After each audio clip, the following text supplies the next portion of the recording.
দেখো ছোট সংখ্যাটিতে গোল দাগ দিই, ঠিক আছে?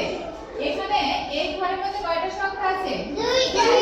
এই ঘরের মধ্যে দুইটা। প্রত্যেকটা ঘরের মধ্যে কয়টা সংখ্যা আছে? দুইটা সংখ্যা আছে।